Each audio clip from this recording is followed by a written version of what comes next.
Prepare to embark on a spine-chilling journey as we delve into the mysterious world of cryptids in this episode of our podcast.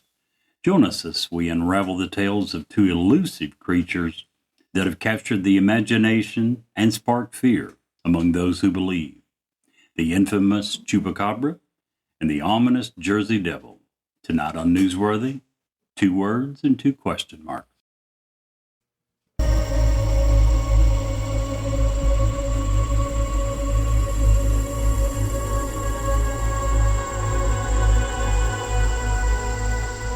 He's alive! Have you checked the children? Get out!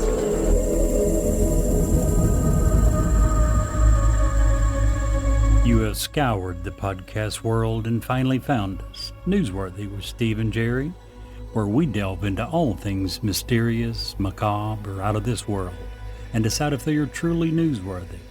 2 words and 2 question marks.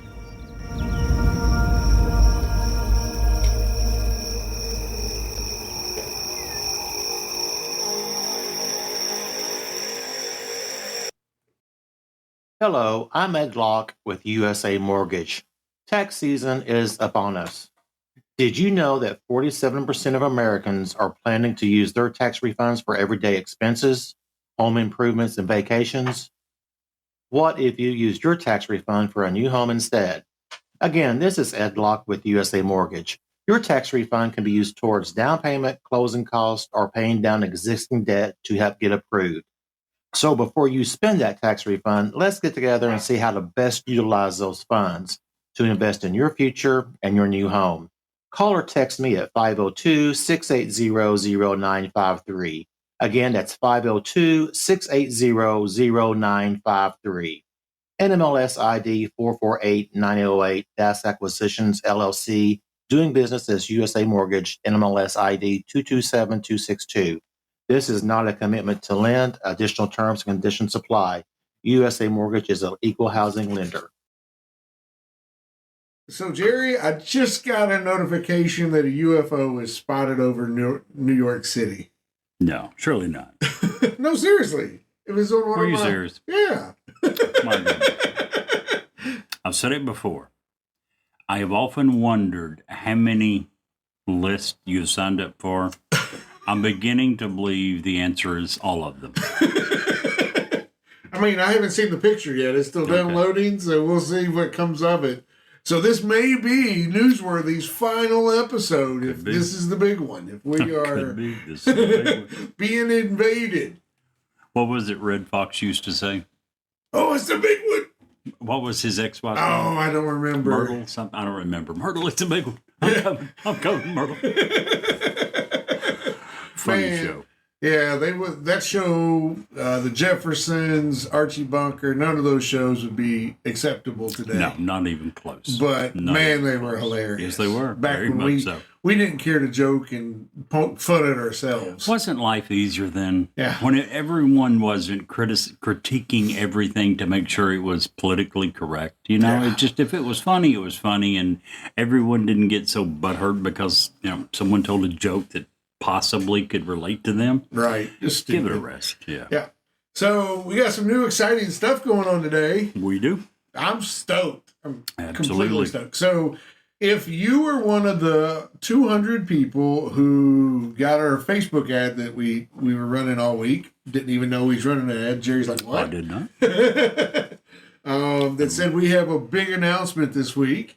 Well, we do. We'll get to that in just a second. If you are one of the 7 people who negatively responded to that ad, get a life. There you go. Absolutely. Facebook is one of those things that you can, the people that get all bent out of shape on Facebook drive me insane. Yeah. All you have to do is keep scrolling. There you go. You literally don't have to do anything except swipe a Scroll finger. And if the same person bothers you enough, there's this little button up at the top. I Says rarely block. use Facebook. You can block, you can unfollow, unfriend. So many Whatever. options if it's really bothering you to get out of it. So if you're one of those 7 people, I am not in the mood to apologize tonight. Sorry, get over it. one of If you're one of the other people that gave us a thumbs up or clicked on an episode, we're glad you're here. Thank you. Yes, we are. We do have big, exciting news, especially for us. Something we've never done before as a young podcast. Yep. Jerry, you want to tell them? We are going to the Bigfoot Festival in Logan, Ohio. I do believe it is early August. The Hocking Hills Bigfoot Festival. We have officially been invited. Yep. And August 3rd, 4th, I think. Second and third, fourth. Okay. Yep. It's the Friday, Saturday, Sunday in Hocking Hills in Logan, Ohio. We're going to be live there. We're going to be doing interviews. We're going to be doing, meeting folks, giving away some bumper stickers, and just having a grand time. We'd love to see you. If you're a fan of the show, come out and see us, talk to us. Be prepared to get on mic and interview with us, because Yep. we're going to have a blast. We're going to try to turn that into just a big time, and we're going to, because we're a part of it, we're going to be bringing it up a lot. In fact, we have a guest coming in, I think, next week, and we're just going to do a whole show on Bigfoot. So we're stoked by that. Absolutely. Stoked by it. I'm excited. You know what I'm not excited about? No, what's that? They say that upwards of 80% of owners let their pets sleep in their bed with them. Really? Yeah, but that's great. Ramona would love to. Unfortunately, my goldfish didn't. It didn't make it. I can see where that'd be a problem. Yeah, it was bad. I was, speaking of bed, I was actually lying in bed this morning, and I was just looking at my ceiling. Really? I don't know if it's the best in the world, but it's up there.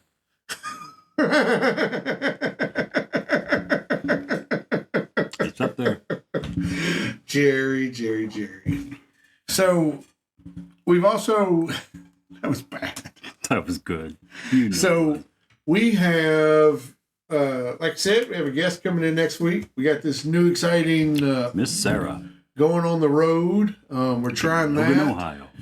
We are also this week doing some video shorts. They're going to be posting Yes, we are. in conjunction with our episode, which if you see one of those, like it, subscribe. It's going to give you a direct link to our show and be able to download a podcast. So, By the way, just for full disclosure, it is a test. We're going to make sure that people aren't too put off by our faces, and so we possibly will continue. well, Jerry, if it, I'm the only one here who has a face for radio. Oh. You will. No. You're going to You be have the said one. many times that You're my gonna- face is the one for radio. You're going to be the draw here. You're going to have people lined up. Just in my own mind. let's see Jerry. Sure. So we had to clean up our area here a little bit. My grandfather, he passed away a long time ago, but I loved him. The last things he told me was that if you invest with your money in good speakers, Good speakers. Huh? yeah, that was some sound advice. Oh, man. Can't argue with that. My first joke was so bad, I figured I'd hit it with the second one. Sorry. I got you. Well, since we're going to do two, my first joke tied in with yours, right? Both were in bed. Yeah. I'll let my second one, and this is totally unplanned, by the way. I had no idea you're going to do two jokes, but my second joke that I was considering doing is also about my grandfather. Oh, really? Yeah. When I die, I want to go like my grandfather did. Really? In his sleep. Not like the 46 passengers in the bus that he was driving. What? Everyone wants to go in their sleep. What's the problem with that? Holy Lord. Oh, mercy. Wow. Okay. Well, there Probably you what go. some of those 46 passengers were saying. Oh, Lord, please help us. Mercy. How was your week?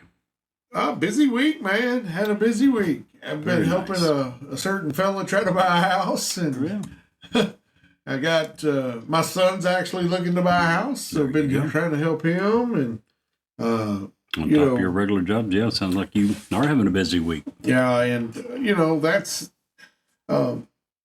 my other job, I am in a blessed situation that both of my careers right now, and I do have, well, I mean, three if you want to loop this in, because a lot of people who don't do podcasts doesn't realize in order to do it how much time it takes. Sure. But all of them are in a position where I get to help people. And, you know, on here, we try to help people forget things and have a good time and be able to decompress. Sure. You know, real estate, I try to help people buy their dream home or a first home or whatever. Right. And in my other position, I get to help people every day as well. And man, it's all good, but I got to learn to put some boundaries up because, you know, they keep, you know, I'm a yes person. Let's get it done. Let's figure it out. And if I don't see somebody else out there that can handle it the way I feel like I can handle it, then I try to step up and do it. And sometimes that can be, you can put your foot in just a little too far. Yep. But I'm true. right about on that teetering on that level now. I got to just stop doing because I already don't do anything according to what my actual job title is. And that's okay. That's fine. You know, they're utilizing me for what I bring to the table. So, but I'm really excited. I'm about to start teaching and training at where I work now. And you know, that's a huge responsibility given the people that, let me put it a different way.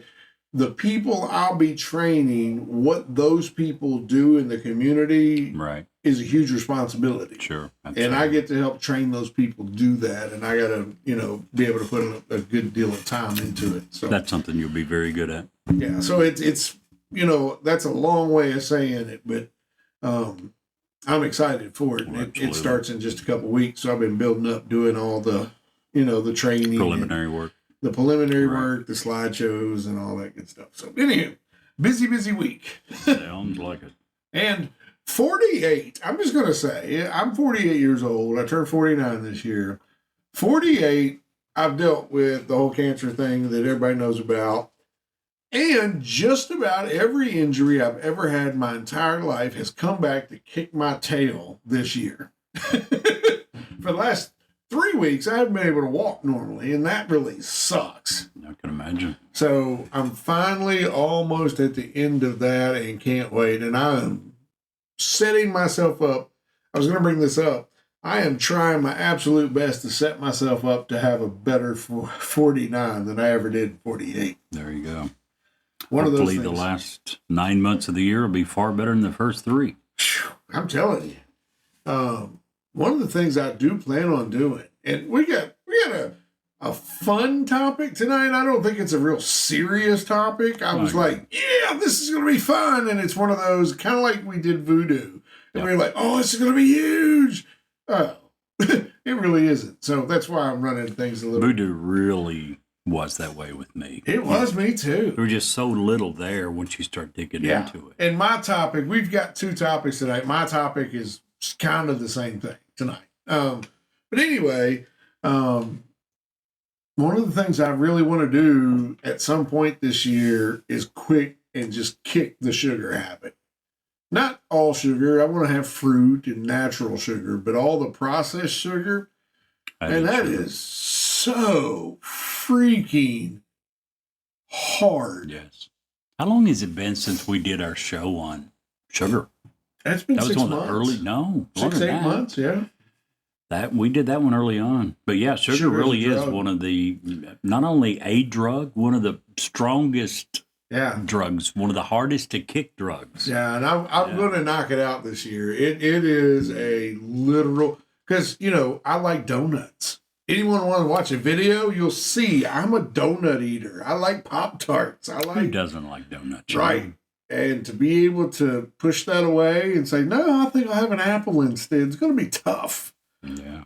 But I feel like, I think our health, if we are willing to just give a little, the benefits far outweigh what we're willing to absolutely. invest. No doubt about it. You know, I've long lamented the fact, and you think it would be you and I agree on a lot of things politically, but on this one we disagree. I believe that a government should help. Most governments of first world countries in the world do not allow companies to make and poison the people the way that they're allowed to in the United States. You talked about when we did the episode on sugar. Look at cereal alone. Yeah. Go to Europe and look at the ingredients of the same brand, Frosted Flakes, whatever it is, and then come back to America and look. In Europe, Frosted Flakes has 4 ingredients: Yeah. sugar, corn, whatever preservatives that is, and something else. And That's here it. It's like 47. We have 5 different types of sugar on the same series. It's 3 I paragraphs really for wish our cornflakes. government would be a little stricter and try to help promote public health by being a little less tolerant of some of the things that are not allowed in most other countries, but America tends to. Like you just mentioned, the very fact that in Europe, you'll have one type of sugar, and here you look at the ingredients of a lot of cereals, and you'll have numerous types of added sugar. And half of those are not even real sugar. Yeah. Process this high. I can't even say the word. Yeah. High fruit. Fructose, Thank corn you. syrup. Yeah.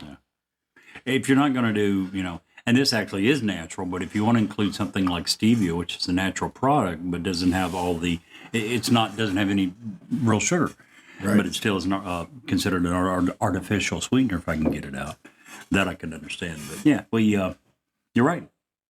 Certainly wish you the best. It's not an easy habit to kick, and I certainly wish you success in it. Yeah.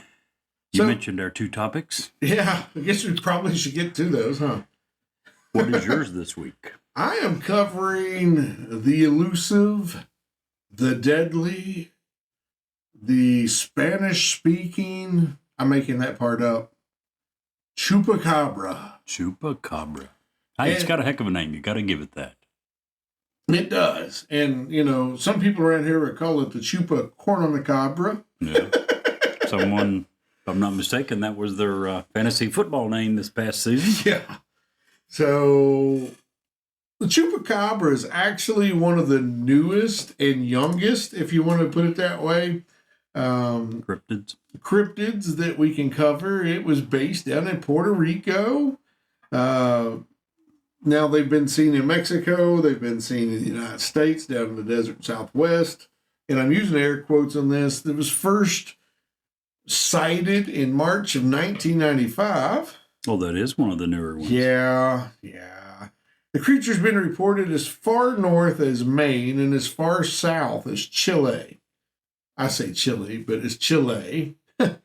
Even outside of the Americas, in countries like Russia and the Philippines, the reports are anecdotal and have been disregarded as uncorroborated or lacking evidence. But sightings in northern Mexico and southern United States have mostly been verified as a old nemesis of the Old West. And we'll get to that in a little while. But let's talk about what Chupacabra means. It literally translates as goat sucker. And the reason is the creature was, in folklore, was known for being a vampire. Basically, it would find goats and livestock, and it would suck their blood dry. All right. It was said to leave most of the meat. It would just literally Wanted the blood. Physical descriptions vary. In Puerto Rico and Hispanic America, it is generally described as a very heavy creature, reptilian or even alien-like, roughly the size of a small bear, with a row of spines reaching from the neck all the way down the tail. And then in the southwestern United States, it's generally depicted more dog-like.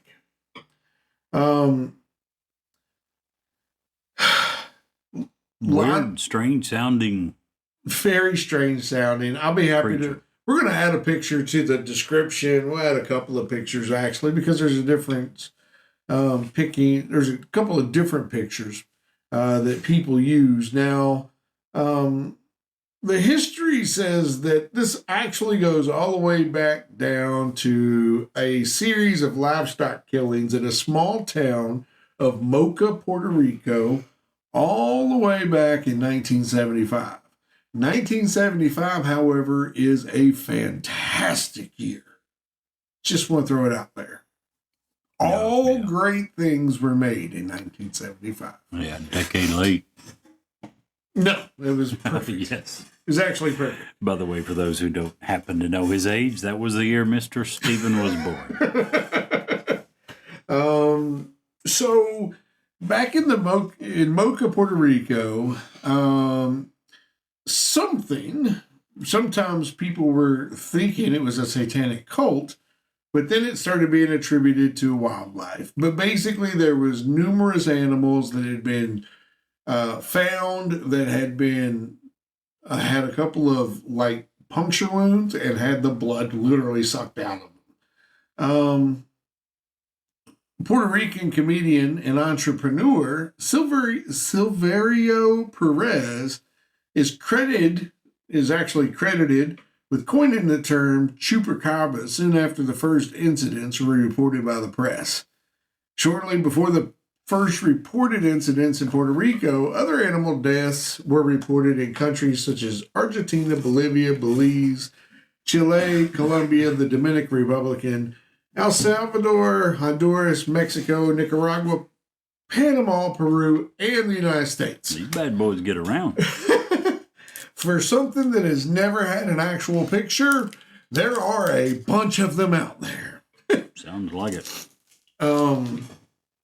And, you know, the problem is, in 1995, when the first official sighting takes place, there was a movie that had just been released. It was a science fiction horror film called Species. If you look at the creature from Species, looks a whole lot like the first descriptions of El Chupacabra. Strange how that often works, isn't it? It really is. Also, the reports of bloodsucking by the Chupacabra have never actually been confirmed by necropsy. The only way to conclude the animal was drained of blood is by this necropsy. I guess they take the animal. It's kind of like an autopsy. Right. I don't know. I'm not a doctor.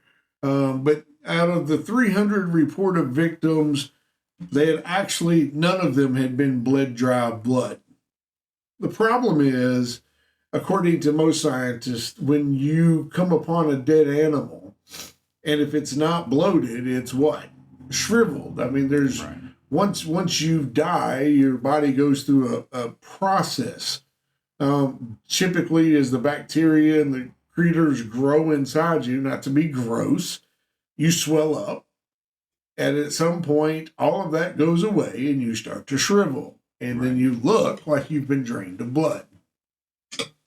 Depending on where you are and what time you find said creature, and we're talking about the Southwest in Mexico, where it's very hot.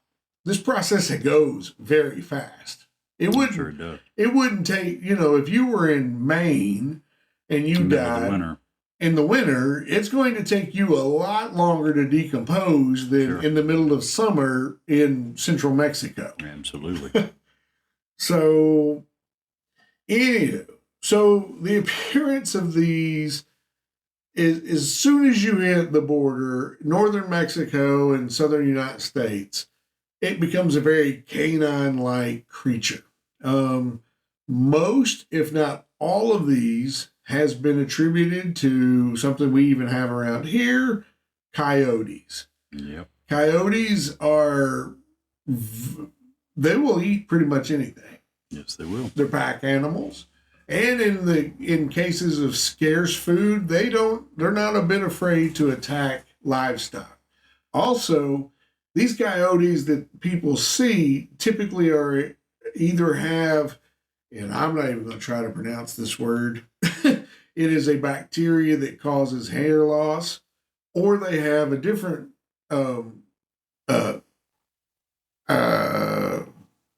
what's the word? They have a different condition called mange. Bears get mange. Anything that has fur can have the opportunity to get mange. If you want to see something that is unbelievably scary, check out a black bear that has mange. You're talking about a weird looking creature. Sure, it would be.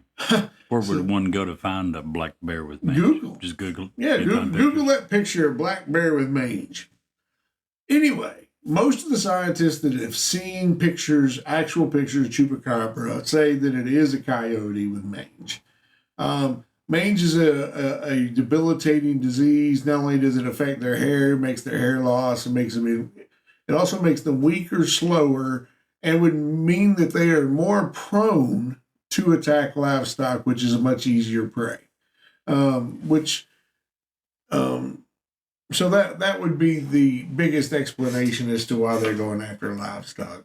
Unfortunately, as much as I love a good conspiracy, as much as I love a good cryptid, and we both know that I do, right?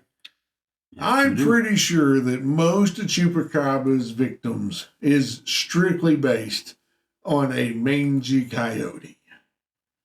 Just coyotes. Yeah. I did a lot of research on this topic because I was kind of excited to cover it. In fact, we were going to just do one topic tonight. We were just going to cover Chupacabra. And I got to doing the research and I was like, yeah, you're going to have to do something different because that's not a full show. So, my brother, you've heard me say this, he raises goats. And got several of them, I don't know, 150, 180 of them, I think. To be able to protect them from the coyotes, he has to run them with some dogs. They're Anatolian Shepherd livestock guard dogs. These are big dogs. And that's what they do. They're trained for it. But not only are they trained, it's the majority of it is their instinct. Yeah. They are going to protect these animals that they're put with, whether it's goats. He has some with his cows, but cows don't typically need the protection that goats do. But, yeah, he had goats for, 6-8 months, and he real quickly figured out he was not going to be able to stay in business. They were just going to wipe out the entire herd without the guard dog. So. Yeah, and if they're weak, they're going to attack that even more because goats aren't really a good, it's easy prey. Yeah, absolutely. The young ones, the mothers, the big dads will tend to fight back a little bit, and they'll, mess with them a little bit. But as you mentioned, they're also extremely good at hunting in packs. Right. 2 or 3 will be in front of the dog, and that's the one the dog thinks he's fighting. And he lunges at him, but he never touches them, and they never touch him. And it's the ones, they're just the deterrent. It's the ones in the back that come up and cut his hamstrings. Yeah. And, that. They're any animal that hunts in packs are vicious. They are. Lions, you can watch lions and the female. I watched a video the other day of a pride of female lions trying to take out a couple of giraffes. And it was a giraffe mother with a baby. Yep. And there was a couple of other giraffes. It was one of the few times, and I hate seeing that. You're always pulling for the prey or whatever. You're like, no, you got to get away. And this time they actually did, and the lions took a beating.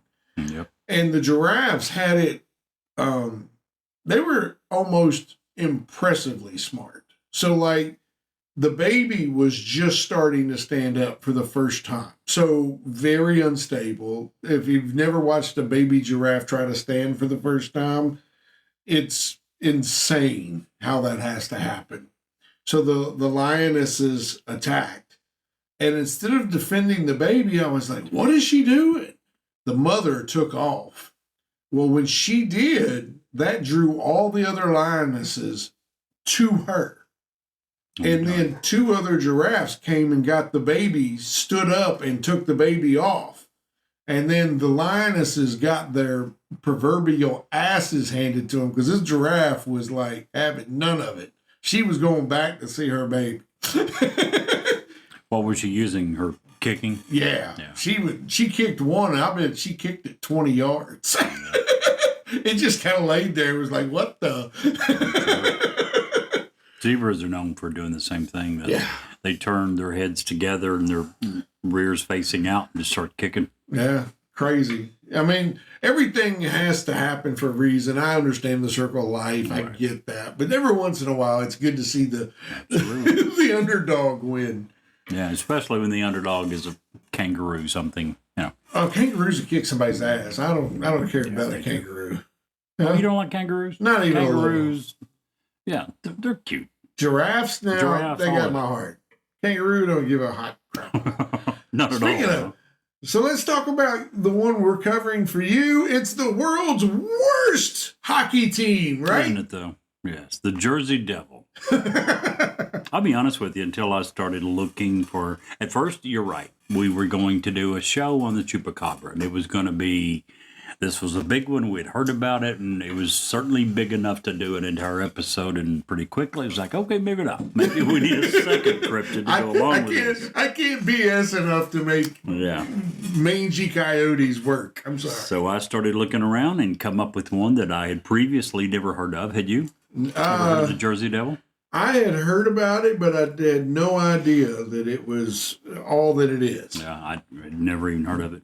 And it reminds me of, what was that show based on the island of Dr. Moreau? Is that right? Where he would put all things different. Oh, what was that? I don't know. Sounds vaguely familiar, but Yeah, I don't think I saw it. he would like blend animals together. Okay. Yeah, well, that certainly goes along with this guy. Yeah, I'll look it up and see. Yeah, sounds good. You look it up, I'll start. Yeah. For those that don't know the background, in Philadelphia folklore, the Jersey Devil, which is also known as the Leeds Devil, is a legendary creature that is said to inhabit the forest of the Pine Barrens in South Jersey. I think you've already found the name of it, haven't you? Yeah, it was the island of Dr. Moreau. Okay, I don't know why.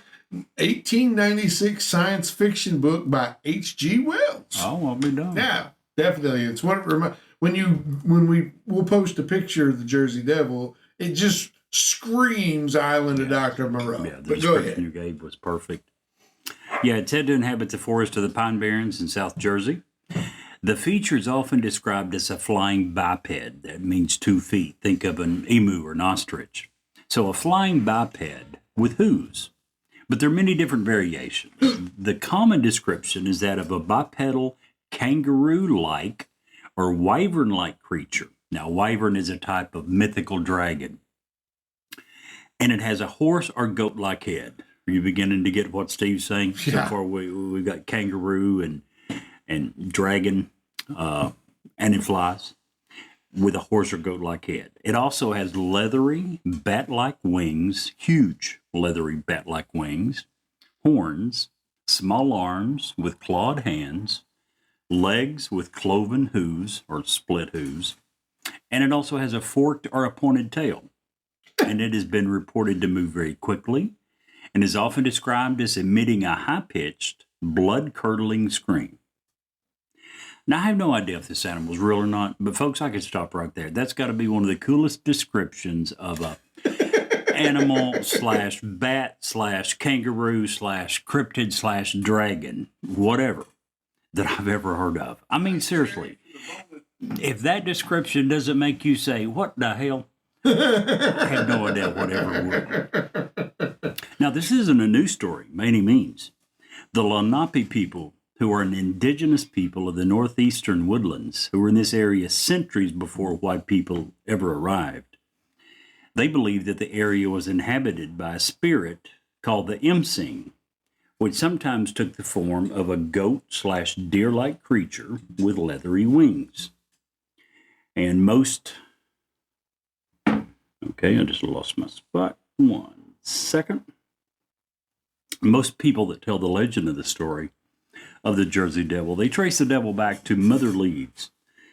Miss Leeds had given birth to 12 children, and she was about to give birth to her 13th.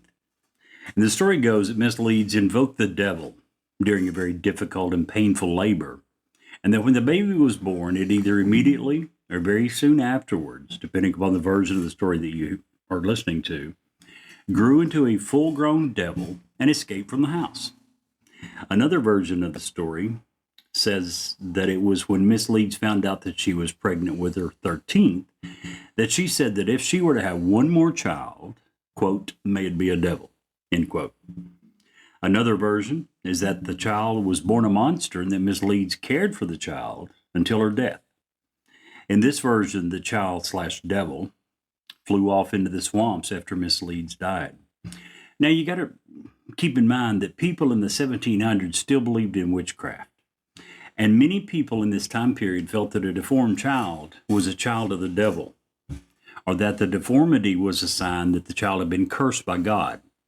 So it may simply be that Miss Leeds gave birth to a child that had a birth defect. And given the superstitions of the period, the legend of the Jersey Devil could have been born from that.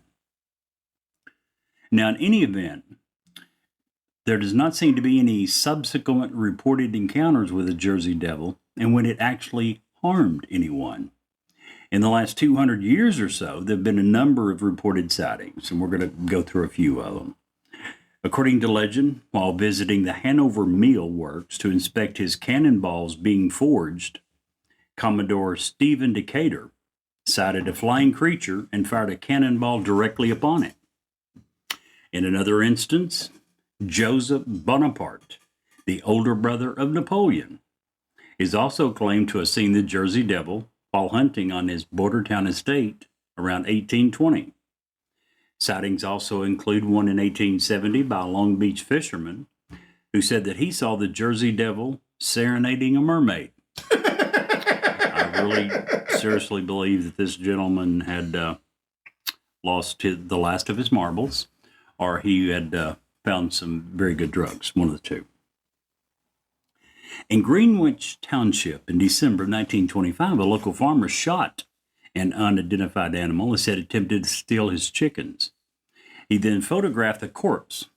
Afterwards, he claimed that none of the 100 people he showed it to could identify it. So obviously, it must have been the Jersey Devil. Must have been.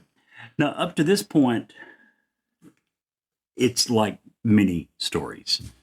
I'm left thinking that, yeah, either they lost their marbles, they were on some very good hallucinogenic drugs. Found some mushrooms in the woods. Possibly. Something. But then... What convinced you that this was worthy? Well, not that it was worthy necessarily, but then I read about the 1909 sightings. Oh? The best-known sightings, and far and away the hardest to explain, occurred in January of 1909. It started when Councilman E.P. Whedon of Trenton, New Jersey, claimed to have been awoken by flapping wings outside of his bedroom window. The councilman said he found cloven footprints in the snow outside, and several other instances of similar footprints were reported in Trenton at now, the was time. this Christmas time? Because it could have been a rain. Shortly after January. Okay. So maybe just on their way out. Who knows? But in the end, hundreds, if not thousands of other people in the area claimed to have seen this devil within a week or so of the councilman's sightings. And news of the multiple sightings were reported in several local papers. And the January 1909 sightings were not limited just to New Jersey. There were reported sightings across the river in Pennsylvania and even some in Delaware as well. 3 different states. Wow. Furthermore, police in Camden and Bristol, Pennsylvania, supposedly were firing at the creature to no effect. So this is a different ballgame. You know, when you've got the guy that says he saw one serenading a mermaid, okay, fine. But when you've got several hundred, possibly thousands of people that are telling the same story, and at least some of them very believable, reputable people, police officers from 2 different towns, that's when I'm beginning to think you can't get a room full of people to agree on some made-up story, not for a long period of time, much less hundreds or thousands of people, part of them very reputable people that's telling the same story and never deviates over a long period of time. So I will sum it up by saying this. My PSA of the day is if you're ever in the South Jersey area and you see something that looks like a kangaroo that has huge bat wings and a horse's head, and it's emitting blood-curdling screams, don't panic. There's only one account of the Jersey Devil that ever harmed another living creature, and that was a dog. It's never harmed a person. It's never even been alleged to. Can we take Ramona up there and see what happens? Because she's possibly. been mouthy today. She's very mouthy. She wants to be part of the show so Haven't bad. given her enough attention. But yeah, this is one 90% of the way through my research. I was like, yeah, this is just another one of the stories that only Stephen would buy into. And then I come across the 1909 sightings. And again, this has left me thinking, I don't know how you get this number of people to say the same thing. Yeah. There's numerous different newspapers that reported on it. Different police departments are saying that they are shooting at it. Wow. I don't know how you get this number of people. It reminds me of the Phoenix Lights. I think that Brett did that one. Mm-hmm. I did the, what was the name of that forest over in England? Yeah. Anyway, I did that story the night he did the Phoenix Lights. And that was an excellent show. It was. That was excellent podcasting, by the way. You should check out that episode. Absolutely. But anytime you get a great number of people who are all telling the same story, they don't deviate to a significant degree ever to the end of their lives, there's got to be something there. That number, and I'm not saying that, that what they said is exactly true, but something very out of the ordinary happened for these people to be telling this story. The Christian County incident where the family was attacked by whatever it was for 11 hours. Sure. That was 11 people in a house that was attacked. And they never changed their story for all those years. Something causes this. So I'm not saying that this strange animal exists. Again, we'll put a picture of the Jersey Devil up, and it's a weird looking dude. But yeah, it's one of them that I don't think you can easily write off and say that it's all completely made up. I don't know what it was, but something was going on. What do you think? Crazy. Well, I think that the Jersey Devil has a lot more going for it than Chupacabra. Maybe Chupacabra grew wings when he got to Jersey. There you go. One and the same. I doubt it because, but can't prove it. Here's the thing. Wrong. I looked up some pictures of the Jersey Devil. Okay. And there's a couple of obvious fakes, right? Did you see the one picture of like the goat that they had superimposed with wings? And you got to remember, part of these is like anything else. It's some guy that's writing a newspaper article and he's trying to sell more copies. Right. So, yeah, you have to take it with a grain of salt.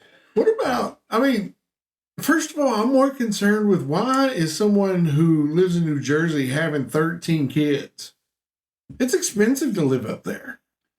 In the late 1800s, early 1900s. It's still more expensive to live up there than Kentucky. My mother was one of 12 kids, and she was born in 1941. Wow. And she was the first, second, third, fourth oldest. So that 12 kids. She was one of 12. My father one of 6. Can you imagine?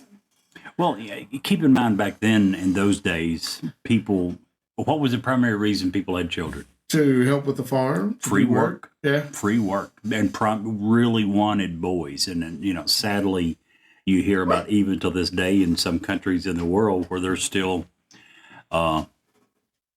killing some of the children if they're girls. Yeah. Because it's not what they want. That was one of the best things China finally did was get rid of the one-child rule. Yeah. Now they're at the opposite end of the spectrum. Now they're paying people to have more. Yeah.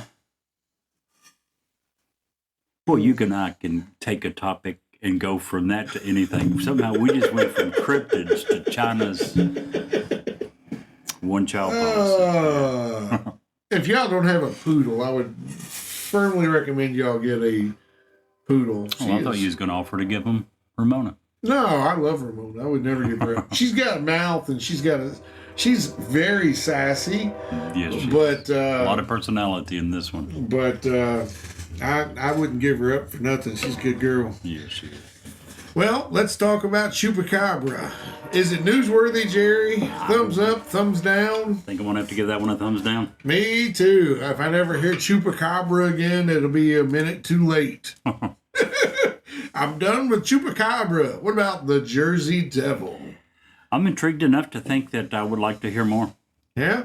I really do. I'd like to see some proof, but Absolutely. that means I'd like to hear more about it. So thumbs up. Thumbs up it is. Wow. We are on the same page this week. For second or third week in a row. That's crazy. We are hanging Those way. never cease. We've got to stop that. So guess next week. Stoked. Big topic.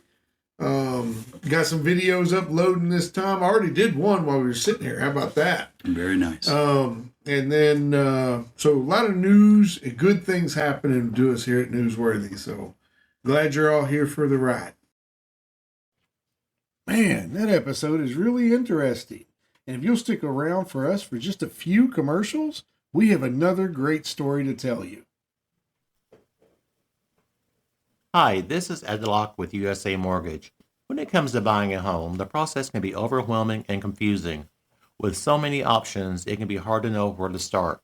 That's why it's important to work with a certified mortgage loan originator.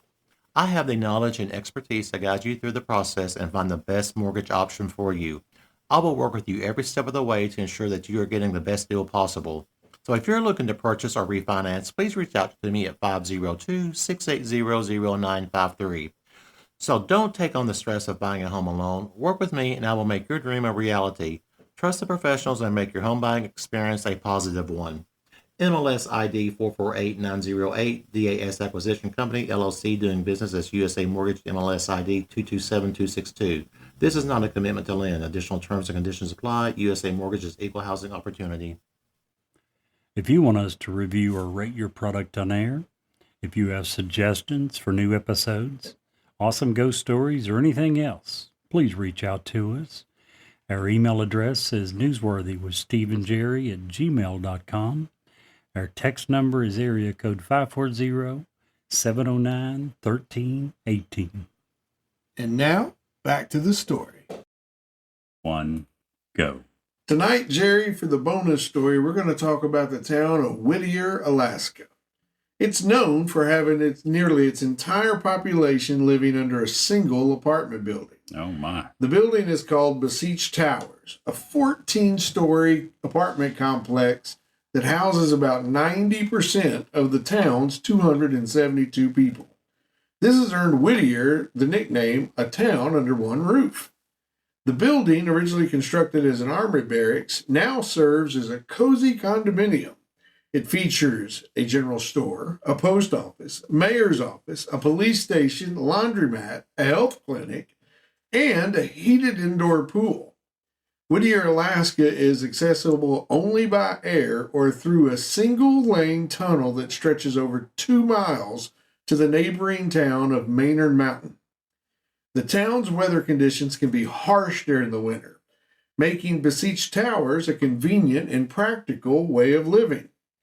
In addition to Beseech Towers, there's a second condo building where the remaining residents live, and the town's school and gym are located in a separate structure. However, they're connected with an underground tunnel, allowing for easy access during the winter months. Do you want me to book your trip today, Jerry? No, absolutely. And Jerry, if you can't see the light, Be the light.